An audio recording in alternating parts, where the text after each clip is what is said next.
Assalamualaikum warahmatullahi wabarakatuh. Kami dari kelompok 18 yang beranggotakan saya sendiri, Andika Sahrul Ramadhani dengan NIM 232111085 dan Reva Andrian Nugroho Laksono dengan NIM 232111084 akan mengajukan judul perbedaan pendapat tentang penebusan dosa atau taubat antara Muhammadiyah dengan Lembaga Dakwah Islam Indonesia. Pengertian taubat.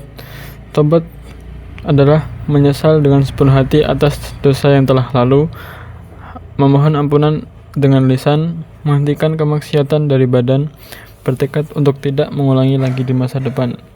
Taubat adalah suatu term yang terdiri dari 3 komposisi, yaitu ilmu, hal atau keadaan, dan perbuatan. Taubat juga mengharuskan pelakunya untuk segera menghentikan perbuatan maksiat yang dilakukan. Orang yang bertaubat tetapi terus-menerus melakukan maksiat, maka taubatnya dianggap tidak sah. Dasar hukum taubat salah satunya terdapat pada Quran Surat An-Nur ayat 31.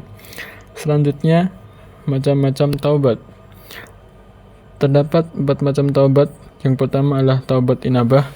Orang yang melakukan karena rasa takut terhadap neraka dan ingin masuk surga.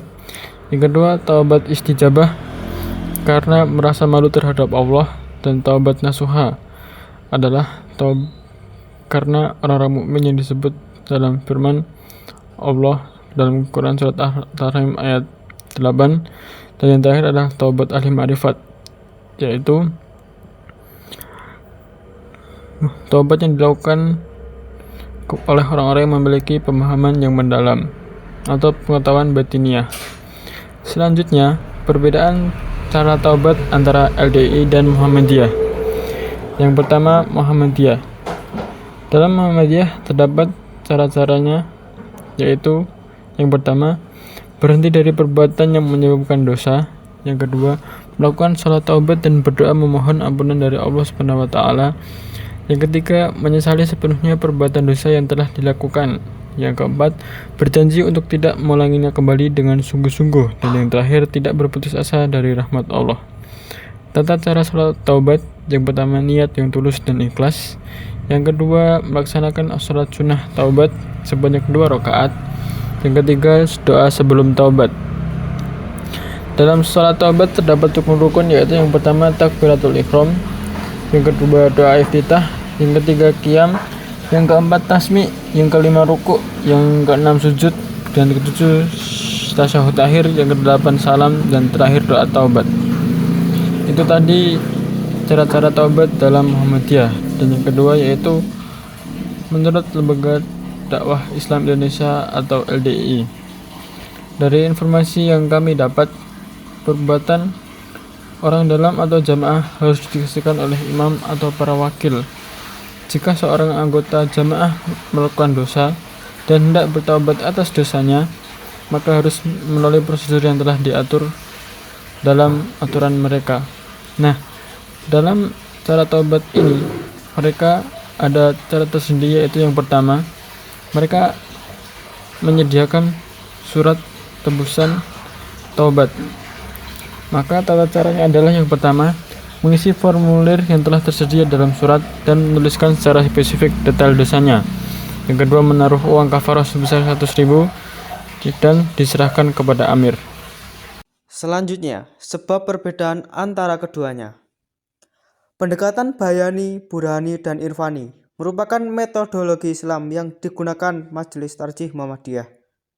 Dalam perspektif Muhammad Ma'ruf Al-Dawalibi menerangkan bahwa Majelis Tarjih Muhammadiyah menggunakan nalar dengan cara mempelajari semantik atau model bayani, pengertian ilat, dan manfaat dari nas umum. Selain itu, Majelis Tarjih Muhammadiyah melakukan ijtihad dengan ijtihad jamal atau ijtihad dilakukan secara kolektif oleh masyarakat Muhammadiyah yang berwenang mengeluarkan fatwa. Selanjutnya, Lembaga Dakwah Islam Indonesia. Dalam LDI terdapat lembaga independen yang bernama Majelis Taujih wal Irsyad atau MIT. Lembaga Dakwah Islam Indonesia mengacu pada Al-Quran dan Hadis, serta menggunakan fikih yang didasarkan kepada yang diakui oleh Ahlus Sunnah wal Jamaah. Dalam struktur organisasi LDI terdapat sebutan Amir. Nah, istilah Amir sebagai sebutan pemimpin adalah hal yang umum bagi bentuk komunitas dan memiliki makna yang sama dengan istilah lain seperti imam atau ketua. LDI tidak memiliki fatwa karena pengambilan hukum langsung mengacu pada Al-Quran dan hadis. Tetapi, dalam metode pembelajaran di LDI, baik guru maupun murid diwajibkan untuk memiliki kitab yang sedang dikaji. Hal ini bertujuan agar semua anggota komunitas memahami isi kitab yang dipelajari secara langsung. Pada tentang bab penebusan dosa, dari sumber yang kita dapat, mereka juga masih melibatkan seorang amir untuk membantu menebus dosanya dan membayar sejumlah uang kafaroh. Ketika sudah selesai, maka terampuni sudah dosa yang sudah diperbuat. Dari penjelasan tadi, terdapat perbedaan bahwa Ormas Muhammadiyah mengambil metode hukum dengan secara universal, yaitu langsung mengacu pada Al-Quran dan Sunnah, dan terdapat metode pengambilan hukum sebagai pembantunya, yaitu seperti Bayani, Burhani, dan Irfani. Metode tersebut membantu jika dalam memahami arti-arti atau tafsir dalam Al-Quran lebih rinci, sehingga dapat menyelesaikan permasalahan di masyarakat yang universal. Sedangkan dalam LDI, mereka juga langsung mengacu pada dalam Al-Quran dan hadis, namun dalam pembelajarannya, ajarannya bisa menurut Amir, bahkan wajib mentaati Amir dan berusaha melaksanakan apa yang diajarkan olehnya, karena metodenya langsung dari gurunya kepada murid, dan mereka juga membuat beberapa produk pedoman ibadah yang dianjurkan untuk tuntunan ibadah mereka. Sekian presentasi dari kami. Bila ada kurangnya kami juga mohon maaf. Disclaimer, dalam makalah dan PPT ini diambil dari beberapa rujukan dan sumber yang kami temukan. Penelitian ini hanya digunakan untuk pembelajaran dan untuk memenuhi tugas. Tidak ada maksud untuk mencari siapa yang lebih baik dan benar.